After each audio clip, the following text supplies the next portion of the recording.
Baik, Assalamualaikum warahmatullahi wabarakatuh. Waalaikumsalam warahmatullahi wabarakatuh. Alhamdulillahirabbil alamin. Marilah kita panjatkan puja dan puji syukur atas kehadirat Allah Subhanahu wa taala, karena dialah Allah yang telah memberikan kita karunia-Nya sehingga kita masih sempat merasakan namanya nikmat iman dalam Islam. Salawat serta salam tak lupa kita kirimkan kepada junjungan Nabiullah Muhammad sallallahu alaihi wasallam.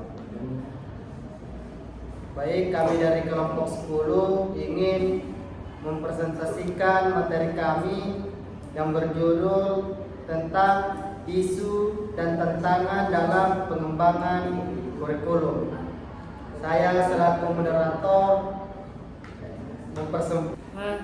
Baik, langsung saja saya mempersilakan kepada presentator pertama untuk menjelaskan materinya. Jadi terima kasih atas kesempatannya. Jadi saya sebagai pemateri pertama akan membahas tentang kurikulum yang inklusif dan berkeadilan. Kurikulum yang inklusif dan berkeadilan bertujuan untuk memastikan bahwa semua peserta didik tanpa terkecuali memperoleh hak yang sama dalam proses pembelajaran. Inklusif dalam kurikulum mencakup perhatian terhadap peserta didik dengan kebutuhan khusus, perbedaan budaya, latar belakang sosial, ekonomi, serta gender. Di sisi lain, keadilan dalam kurikulum mengharuskan sistem pendidikan memberikan kesempatan yang setara dan mendukung potensi unik setiap anak. Namun, realitanya masih banyak tantangan yang dihadapi dalam implementasi kurikulum inklusif. Salah satunya adalah keterbatasan pemahaman dan pelatihan guru dalam menghadapi keragaman kelas. Kurikulum nasional cenderung bersifat seragam sehingga belum sepenuhnya mampu mengakomodasi kebutuhan lokal atau personal siswa. Selain itu, ketersediaan sumber daya seperti fasilitas pendukung, media pembelajaran adaptif, dan kebijakan afirmatif juga masih minim, terutama di daerah-daerah tertinggal. Pengembangan kurikulum yang inklusif membutuhkan pendekatan partisipatif di mana guru, orang tua, komunitas lokal, dan peserta didik terlibat aktif dalam proses perancangan dan evaluasi kurikulum. Kurikulum juga perlu menyediakan ruang untuk pendekatan pembelajaran yang diferensiatif dan adaptif agar setiap siswa dapat berkembang sesuai kemampuannya. Itu saja materi yang saya sampaikan, kemudian saya kembalikan kepada moderator. Itu tadi materi yang disampaikan oleh saudara Ibrahim selaku presentator pertama.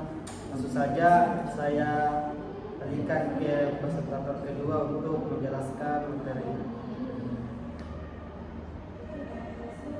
Baik, saya akan membacakan materi kedua, yaitu mengenai kurikulum untuk pendidikan karakter.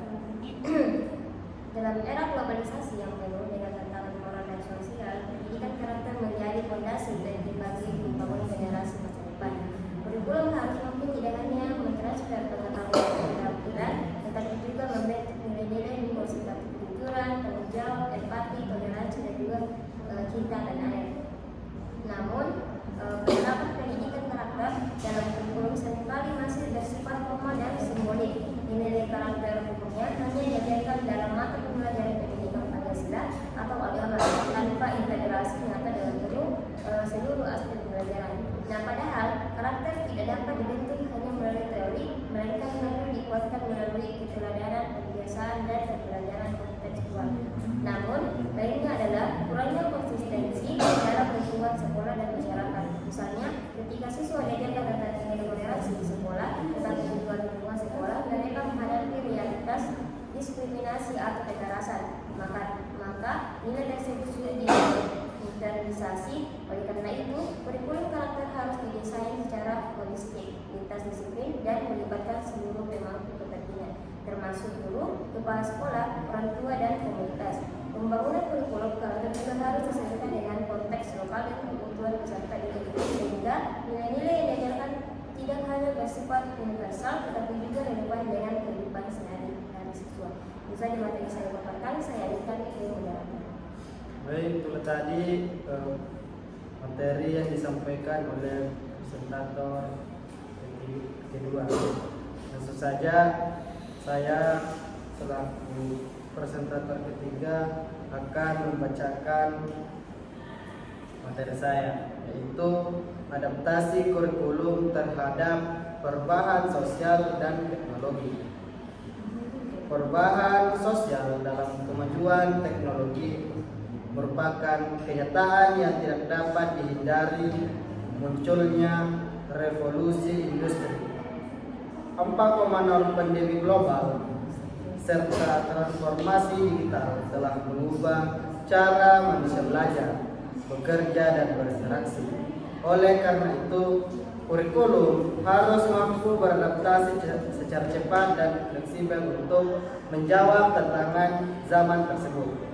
Adaptasi kurikulum terhadap teknologi menuntut adanya pembelajaran berbasis digital, penguatan literasi digital, serta pengembangan keterampilan abad 21 seperti berpikir kritis, kolaborasi, kreativitas, dan komunikasi.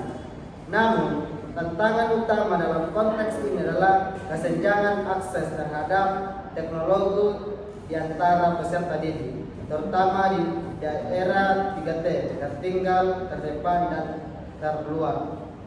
Selain itu, banyak guru yang belum memiliki kompetensi pedagogis dan teknologis untuk memanfaatkan teknologi secara optimal dalam pembelajaran. Dalam hal perubahan sosial, kurikulum harus berresponsif terhadap isu-isu kontemporer seperti perubahan iklim, perdamaian dunia, dan multikulturalisme dan keadilan gender. Ini berarti materi pembelajaran perlu diperbarui secara berskala dan disesuaikan dengan dinamika masyarakat.